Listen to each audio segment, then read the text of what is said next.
ओम ब्रह्म सत्यम सर्वाधार आध्यात्मिक पत्र।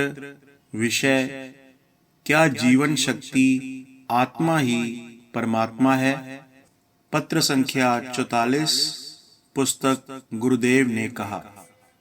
सदगुरुदेव जी फरमाते हैं, आशीर्वाद पहुंचे, पत्र मिला, इस प्रश्न का उत्तर दिया जाता है।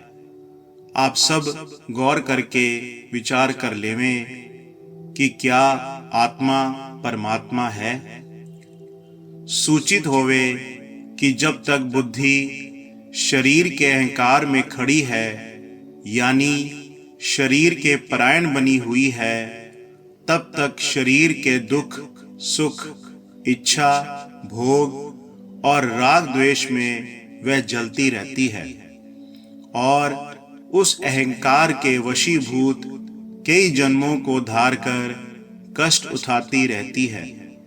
और जब ये ही बुद्धि जीवन शक्ति जो अविनाशी तत्व है उसके परायण होने का यत्न करती है, किसी सत्पुरुष की शिक्षा द्वारा उस वक्त उन विकारों से ऊंची हो जाती है, यानी सत, सील, संतोख, दया, क्षमा, श्रद्धा और प्रेम आदि महागुण बुद्धि के अंतर प्रकट हो जाते हैं।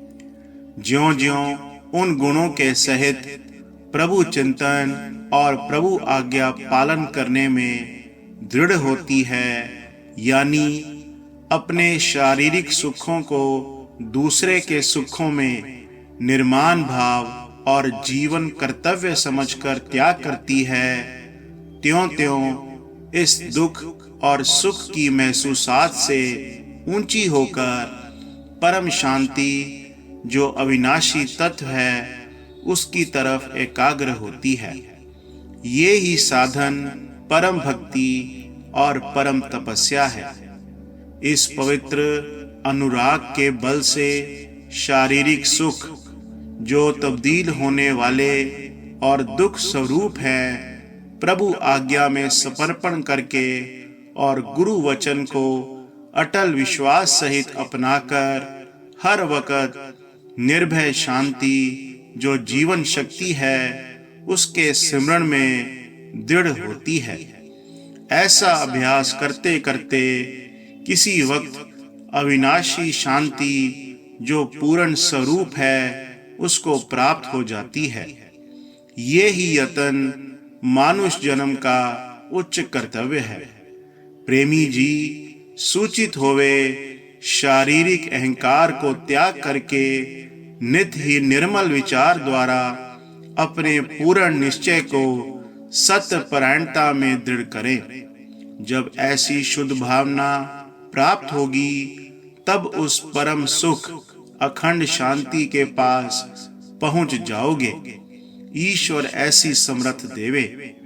जिंदगी का मकसद जिंदगी की तलाश है जो इन तमाम तत्वों से पवित्र और निर्बंध है। उसी को ईश्वर, परमात्मा, अल्लाह, गॉड आदि नामों से पुकारा जाता है। सो तुम अपने पूर्ण भाग्य सहित इस जिंदगी की तलाश में दृढ़ हो जावें। ये ही यतन सत्पुरुषों के जीवन आदर्श का स्वरूप है। अपने गुजरे हुए वक्त को भूल जावें और आइंदा पवित्र आहार, पवित्र व्यवहार, पवित्र विचार में अपने आप को दृढ़ करके अपनी जीवन यात्रा के सही मकसद को प्राप्त करें। ये ही यतन भाग्यशाली है। ईश्वर सतबुद्धि अनुराग देवे। ओम ब्रह्म सत्यम सर्वाधार।